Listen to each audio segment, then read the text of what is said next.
প্রিয় দর্শক, গত 1 আগস্ট 2024 এসসি এসটিদের সংরক্ষণের মধ্যে সাব ক্লাসিফিকেশন মেনে নিয়ে মাননীয় সুপ্রিম কোর্টের 7 জাজের বেঞ্চ যে নির্দেশ দিয়েছেন, তার জন্য দেশ জুড়ে অসন্তোষের বাতাবরণ তৈরি হয়েছে। এই রায়ের সংরক্ষণের মূল ভাবকে ধ্বংস করে দিয়ে জাতির মধ্যেই ভেদভাব বাড়িয়ে তুলবে বলে মত প্রকাশ করেছেন অনেকেই। ভীম আর্মি এবং আজাদ সমাজ পার্টির সুপ্রিমো चंद्रशेखर आजाद बोलें जे देखिए, मैंने जिस दिन ये ऑर्डर आया था उसी दिन अपना पक्ष रख दिया था। पहली बात, एससी एसटी का जो रिजर्वेशन है उसका आधार आर्थिक नहीं है कि उसमें क्रीमी लेयर या वर्गीकरण किया जाए। उसका आधार जो है वो अनटचेबिलिटी है, छुआछूत है, भेदभाव है, जाति उत्पीड़न है। तो सर्वोच्च न्यायालय को हमारी फिक्र, ये बहुत अच्छी बात है, लेकिन सर्वोच्च न्यायालय को सबसे पहले उन्हीं के ऑर्डर के अकॉर्डिंग जातिगत जनगणना करानी पड़ेगी, फिर उसके आंकड़े जुटाने पड़ेंगे, उसके आर्थिक आंकड़े भी जो है जारी करने पड़ेंगे, तभी वो इस चीज सब चीजें कर सकती है। तो उनको करना पहले चाहिए, अगर वो दलित वर्गों के इतनी हितैषी हैं तो उनको सब सारा बैकलॉग भरवाना चाहिए और जातिगत जनगणना के ऑर्डर सरकार को देने चाहिए। अगर एससी एसटी एकजुट रहेगा तभी अपनी लड़ाई लड़ पाएगा। हम तो लंबे समय से अभी जो है एसजीपीजी जो है वहां लखनऊ में और इलाहाबाद जो है यूनिवर्सिटी में जिस तरह से एनएफएस करके हमारे लोगों को निकाला गया, ये स्पष्ट है उन एनएफएस को भरवाने के लिए सरकार ने क्या किया, उन एनएफएस को भरवाने के लिए सुप्रीम कोर्ट ने क्या किया है, तो वो कुछ नहीं किया है। हाँ, हमेशा कोशिश ये की गई है कि इनके जो लड़ने वाले लोग हैं उनकी ताकत कम किया जाए। अब एससी एसटी बटने वाले नहीं, आप ही देख लो इस फैसले का कितना समर्थन, कितना विरोध हो रहा है, तमाम लोगों में इसका विरोध है। तो हम स्पष्ट हैं कि हम अपने लोगों को बटने देंगे और हमें अपने लोगों की चिंता है। इसलिए हमने स्वतः जो है 1.5 साल पहले मांग की थी कि जिन जातियों को अवसर नहीं मिला है उनको उनका आरक्षण बढ़ा के 15% शेड्यूल कास्ट को मिलता है और 5% बढ़ा के उन बाकी जातियों को आरक्षण देने की व्यवस्था सरकार करे। ये 1.5 साल पहले हमने लखनऊ पीसी करके कहा था और दिल्ली में भी। और जो ओबीसी की वैसी जाति है उनको भी जो है 15% अलग से रिजर्वेशन देने का काम जो है 27% से अतिरिक्त सरकार करे, लेकिन कहाँ सुना, सुप्रीम कोर्ट ने भी नहीं सुना। तो जब आप ईडब्ल्यूएस 10% दे सकते हो तो आप जो है 5% शेड्यूल कास्ट के लोगों को बढ़ा क्यों दे सकते? तो मेरा मत तो ये है कि 100% रिजर्वेशन 2% सरकारी नौकरी में कर देते हैं, 98% प्राइवेट सेक्टर है, 2% सरकारी नौकरी में 100% रिजर्वेशन होगा, तो इसकी इतनी संख्या उसको आधार पर उसको मिलना चाहिए। हम सहमत हैं, हमारे भाइयों को कुछ मिलेगा तो हम तो आगे बढ़कर उनका स्वागत करेंगे। लेकिन अगर कोई साजिश करके, कोई षड्यंत्र करके हमारे अधिकारों को लूटने का काम किया, छीनने का, तो ये हम बर्दाश्त नहीं करेंगे। डाका नहीं बर्दाश्त करेंगे अपने हकों पे। इसके लिए चाहे सरकार से जो है अध्यादेश लाने की बात हो, चाहे सुप्रीम कोर्ट में जो है रिपिटिशन दाखिल करने की बात हो, या मैं आज सारे मेंबर ऑफ पार्लियामेंट जो शेड्यूल कास्ट शेड्यूल ट्राइब के हैं या जो सामाजिक न्याय को मानते हैं उन सबसे चर्चा करूंगा और बहुत जल्द जो है एक बड़ा जो है हम अपना इस संघर्ष का स्वरूप सरकार और सुप्रीम कोर्ट को दिखाएंगे। हम पीछे हटने वाले नहीं, हम अपने अधिकारों के लिए, स्पेशली मैं चंद्रशेखर आजाद, अपने लोगों के अधिकारों के लिए, बाबा साहब अम्बेडकर ने कहा था कि जब मेरे हित में और देश हित में टकराव होगा तो मैं देश की तरफ रहूंगा, लेकिन जब मेरे समाज के हित में और देश हित में टकराव होगा तो मैं समाज की तरफ रहूंगा। मैं फिर आज कहता हूं कि अगर कोई भी हमारे अधिकारों छीनने का काम करेगा तो हम हर कीमत चुकाने के लिए तैयार हैं। मैं अपने समुदाय के साथ खड़ा हूं, उनको ना बटने दूंगा ना उनके अधिकार में कटौती होने दूंगा। मूल निवासी बहुजन आंदोलনের অন্যতম মুখ ওমান মেশরাম এই রায়কে জাতি আধারিত পক্ষপাত দুষ্ট এবং অভিসন্ধিমূলক রায় হিসেবে বর্ণনা করেছেন। में आ सकता है, ये बात मैंने पहले ही जब ओबीसी को क्रीमी लेयर लागू किया गया था उसी समय मैंने अनुसूचित जाति जनजाति के लोगों को इसके बारे में सतर्क किया था और उसी समय अनुसूचित जाति और जनजाति के लोगों को कहा था कि ओबीसी को क्रीमी लेयर का सिद्धांत लागू करना ये भविष्य में एससी एसटी लोगों के लिए खतरा हो सकता है। आखिरकार वो बात सच साबित हुई।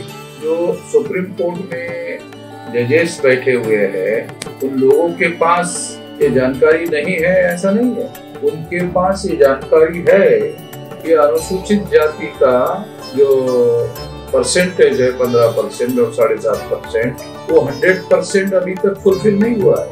100% फुलफिल होने के बाद क्रीमी लेयर लागू करने का तर्क संभव हो सकता था, मगर ये 100% 15% जो कोटा है वो फुलफिल नहीं हुआ, 7.5% का फुलफिल नहीं हुआ। उसके पहले ही क्रीमी लेयर लागू करना ये सिद्ध करता है कि कि क्रीमी लेयर के आधार पर जो सीटें खाली रहेगी उन सीटों पर जनरल कैटेगरी के लोगों को भर्ती करने का मौका सरकार को उपलब्ध हो जाएगा। ये असल में एक तरह से SC ST OBC के आरक्षण को नुकसान पहुंचाने का और उनका कोटा फुलफिल होने से रोकने के षड्यंत्र का हिस्सा है। और ये फैसले देने वाले जो जजेस है वो केवल अपने जाति वर्गों का हित ध्यान में रखते हुए ऐसा कर रहे हैं, ऐसा उनके फैसले को पढ़ने के बाद ऐसा लगता है। उन्होंने उस वर्ग का ध्यान नहीं रखा। उनके पास डाटा भी है, सरकार के पास का डाटा वो मंगा सकते थे और उनको जानकारी हो सकती थी कि उनका कोटा 100% अभी तक फुलफिल नहीं हुआ और वो ऐसा स्टैंड ले सकते थे, न्यायपूर्ण स्टैंड ले सकते थे कि जब तक 100% कोटा पूरा नहीं होता तब तक क्रीमी लेयर लागू नहीं किया जा सकता। दूसरी महत्वपूर्ण बात यह है कि सुप्रीम कोर्ट के इस फैसले से भारत के अंदर रहने वाले नागरिकों के बीच में भेदभाव हो गया है। वो भेदभाव क्या है? जैसे ब्राह्मण, क्षत्रिय और वैश्य जाति के लोगों को, अगर वो ऊंचे जाति के लोग हैं तो उनको ये क्रीमी लेयर लागू नहीं है, वो क्रीमी लेयर का ही वर्ग है, उनको क्रीमी लेयर लागू नहीं है, उनको आर्थिक मानदंड लागू नहीं है, उन्होंने ये मापदंड लागू नहीं किया।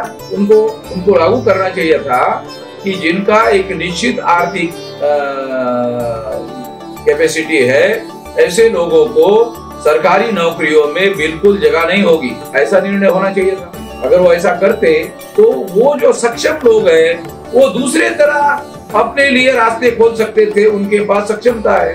मगर उन्होंने SC ST के लिए, OBC के लिए ऐसा लागू किया और उन लोगों को खुला छोड़ दिया।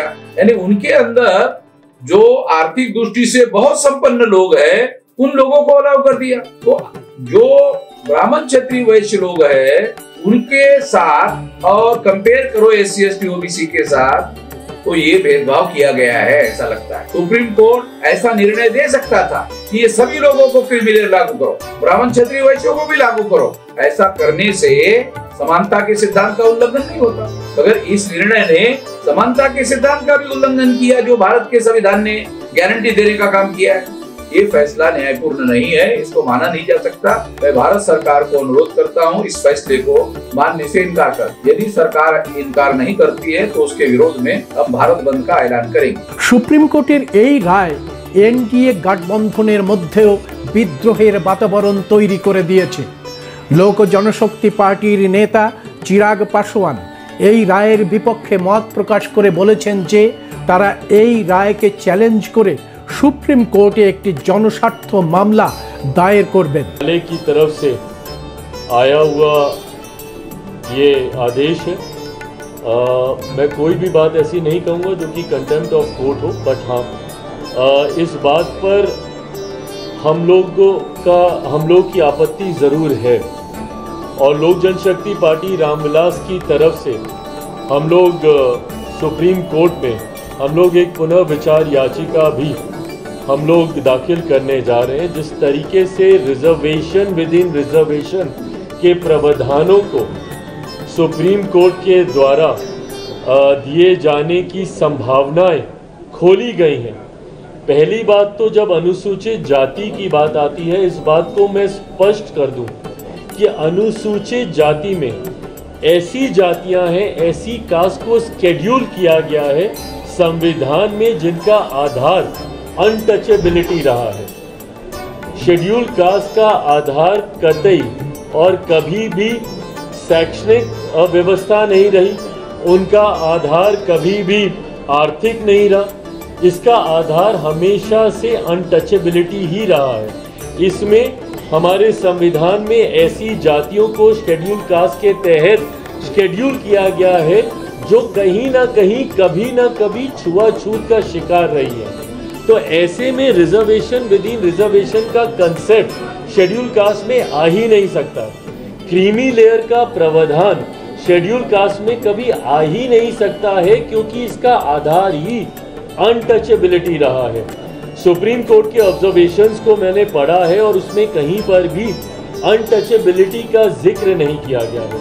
भाई आज की तारीख में भी ये उदाहरण हम लोग को देखने को मिलते हैं कि एक दलित समाज से आने वाले युवा को ही घोड़ी पर चढ़ने से रोका जाता है। एक दलित समाज से आने वाले परिवार को मंदिर में प्रवेश करने से रोका जाता है। कई ऐसे उदाहरण हम लोग के सामने हैं जहां पर संपन्न लोग भी, जो कहीं ना कहीं समाज में एक अच्छी पहचान बना चुके हैं, वो लोग भी जो दलित समाज से आते हैं, जब मंदिर में जाते हैं तो मंदिर धुलवाया जाता है। तो आज भी इस तरीके के भेदभाव को प्रैक्टिस किया जा रहा है। तो जब भेदभाव छुआछूत के आधार पर हो रहा है, ये भेदभाव कहीं शिक्षा के आधार पर नहीं हो रहा, ये भेदभाव कहीं आर्थिक दृष्टि से नहीं हो रहा है कि भाई आर्थिक तौर पर आप सक्षम हो गए तो अब कोई भेदभाव नहीं होगा। जैसा मैंने अपने उदाहरण में बताया कि कई ऐसे बड़े नाम भी हैं, मैं नाम नहीं ले रहा, आप सब उन नामों को भी जानते हैं। कई ऐसे बड़े नाम भी हैं जो अगर किसी मंदिर में चले जाते हैं तो उसके बाद उस मंदिर को गंगा जल से धोया जाता है। तो ऐसे उदाहरण आज की तारीख में भी देखने को मिलते हैं। तो जब ये उदाहरण है तो ये दर्शाते हैं कि ये जो भेदभाव हो रहा है ये आपकी आर्थिक दृष्टि पर नहीं हो रहा, या आप कितने कामयाब हो गए हैं अपने क्षेत्र में उसको लेकर नहीं हो रहा। ये इसलिए हो रहा है क्योंकि आज भी छुआछूत को मानने वाले लोग हैं। और शेड्यूल कास्ट का जब मैंने जिक्र किया, इसमें उन्हीं जातियों को इसमें रखा गया है जो छुआछूत का शिकार कभी ना कभी कहीं ना कहीं समय के किसी दौर पर रही हैं। तो जब आधार आपका छुआछूत है तो ऐसे में क्रीमी लेयर का प्रावधान या रिजर्वेशन विद इन रिजर्वेशन का प्रावधान हो ही नहीं सकता है। इसीलिए मैं और मेरी पार्टी लोक जनशक्ति पार्टी इससे असहमति रखती है और इसीलिए हम लोगों ने पुनर्विचार याचिका सुप्रीम कोर्ट में हम लोग आने वाले दिनों में हम लोग दाखिल करने जा रहे हैं। राष्ट्रीय जनता दलेर नेता तेजस्वी यादव এই রায়ের প্রতি অসম্মতি জানিয়ে বক্তব্য রেখেছেন। देखिए, हम लोगों का शुरू के दौर से ही ये मानना है कि राष्ट्रीय जनता दल जो है सर्वोच्च न्यायालय के अनुसूचित जाति और जनजाति के आरक्षण के वर्गीकरण के पक्ष में नहीं है। और ये निर्णय 1932 के पुनः पैक्ट और संविधान के मूल भावनाओं के खिलाफ हम लोग इसको मानते हैं। ये साफ बात है। आरक्षण जो दलितों को, आदिवासियों को जो दिया गया था, इसमें क्रीमी लेयर का क्या मामला है? इसमें आर्थिक तौर पे तो था ही नहीं। बाबा साहब अम्बेडकर ने इसलिए आरक्षण दिया था जो सदियों से या अभी भी जो भेदभाव, ऊंच नीच, छुआछूत, जो डिस्क्रिमिनेशन जो चल रहा था उसको पाटने के लिए ये आरक्षण है। तो इसको तो आर्थिक तौर पे ये आया कहाँ से मामला? तो ये पूरी तरीके से हम लोग जो है इसके पक्ष में नहीं है। वर्गीकरण को लेकर के ये आर्थिक तौर पे नहीं है।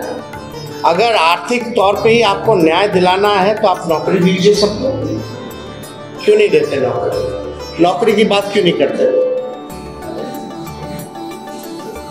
कितने लैंडलॉर्ड हैं, कितने कम परसेंट, कितना लैंड किसके पास है? सबके पास है। आंकड़ा सबके सामने सार्वजनिक है, डिस्ट्रीब्यूट कर लो। लेकिन आज भी ऐसा देखा गया है, हम लोग देखते हैं कि दलितों की किस तरह से पिटाई की जाती है। जब शादी में घोड़े पे बैठा, घोड़ी पे नहीं बैठने दिया जाता, पूजा पाठ नहीं करने दिया जाता। दलितों और आदिवासियों को तो छोड़ो, अखिलेश यादव जी मंदिर जाते उसको भी धोया जाता है। जीतन राम मांझी यहाँ मंदिर गए तो उसको धोया गया। तो ये जो भेदभाव, ऊंच नीच, छुआछूत, कोई जो है अनुसूचित जाति और जनजाति का मालिक ना बने, उसका वो ना बने। दलित आदिवासी अपना भला स्वयं जानते हैं, अपना निर्णय वो खुद करना जानते हैं। इसलिए हम लोग पूरी तरीके से जो है केंद्र सरकार से हम चाहते हैं कि अध्यादेश ला करके जो विसंगति है उसको दूर किया जाए इस मामले में। और इसमें क्यों नहीं अध्यादेश लाया जा सकता? जब केंद्र सरकार SC/ST एक्ट को लेकर के अध्यादेश ला सकती है तो इस मामले में अध्यादेश क्यों नहीं लाया जा रहा? तो हम लोग तो चाहेंगे कि एनडीए की जो सरकार है इसमें अध्यादेश ला करके विसंगतियों को जो है दूर किया जाए। आम आदमी पार्टीर सांसद संजय सिंह এই রায়কে সংবিধান বিরোধী বলে আখ্যা দিয়ে বলেছেন যে आप सवाल ये समझिए पहले आप दलितों और आदिवासियों का आरक्षण, अनुसूचित जाति और जनजाति का आरक्षण संविधान की धारा 341 और 342 के तहत जो मिला है, 341 में आरक्षण का आधार शुद्ध रूप से जातीय भेदभाव है, आर्थिक ही नहीं है। आप उसमें क्रीमी लेयर का सवाल कहां से लेके आ रहे हैं? मुझे आप बताइए, बीजेपी का एक सांसद अगर एससी रिजर्व सीट से एक बार सांसद बन जाएगा तो वो तो क्रीमी लेयर हो जाएगा, फिर दोबारा उस सीट से चुनाव नहीं लड़ सकता। बीजेपी का एक एमएलए या किसी भी पॉलिटिकल पार्टी का एक एमएलए या एमपी एक बार एक एससी रिजर्व सीट से लड़ जाएगा, फिर वो क्रीमी लेयर हो जाएगा, दोबारा उस चुनाव से, उस सीट से तो चुनाव लड़ नहीं सकता। तो इस प्रकार से आप दलित और आदिवासियों का जो नेतृत्व है वो धीरे धीरे आप समाप्त करना चाहते हैं संसद और विधानसभाओं में। সর্বোপরি গতকাল বহুজন সমাজ পার্টির সুপ্রিমো বহিন মায়াবতী এই রায় পুনর্বিবেচনা চেয়ে বলেছেন যে और इसी चल रहे संसद सत्र में संविधान में उचित संशोधन लाकर ये स्पष्ट करें कि अनुच्छेद 341 व 342 के तहत माननीय राष्ट्रपति द्वारा घोषित एससी व एसटी जातियों के संबंध में भविष्य में किसी भी प्रकार की छेड़छाड़ व उप वर्गीकरण करने का अधिकार किसी को भी नहीं होगा तथा इन सभी जातियों को आरक्षण प्राप्त होने के लिए एक समूह के रूप में ही देखा जाएगा। ये इनको संशोधन संविधान में उचित संशोधन विधेयक इनको लाना चाहिए और ये सब लाकर इनको संविधान की 9वीं अनुसूची में इसको शामिल करना चाहिए ताकि फिर भविष्य में कभी भी जो एससी एसटी का आरक्षण है उसके साथ किसी भी प्रकार का कोई छेड़छाड़ आदि ना हो सके। বহিন মায়াবতীর এই সাংবাদিক সম্মেলন রাষ্ট্র জুড়ে রাজনৈতিক দলগুলির মধ্যেও ভয়ঙ্করভাবে প্রভাব বিস্তার করেছে। সিপিএম পলিট ব্যুরো এই রায়কে স্বাগত জানিয়ে বিবৃতি দিলে এসসি এসটি ওবিসি সমাজের মধ্যে চরম বিভ্রান্তি শুরু হয়। বহুজন আন্দোলনের আলোচকেরা বলেন যে এতে সিপিএম পার্টির প্রলেতারিয়েতের মুখ খসে পড়ে মনুর মুখ বেরিয়ে পড়েছে। কংগ্রেস পার্টি পরিচালিত রাজ্য সরকারগুলি এই রায়কে স্বাগত জানালেও এখনো পর্যন্ত খড়গে, রাহুল গান্ধী মুখে কুলু পেটে বসে আছেন। তৃণমূল পার্টিও একই অবস্থা, তারা মুখ খুলছেন না। অন্যান্য বাম দলগুলি নীরব দেখে বহুজন সমাজ একে সম্মতির লক্ষণ ধরেই এসসি এসটি ওবিসি এবং মাইনরিটি সমাজকে নিয়ে একটি বৃহত্তর গণ আন্দোলনের দিকে এগিয়ে চলেছে।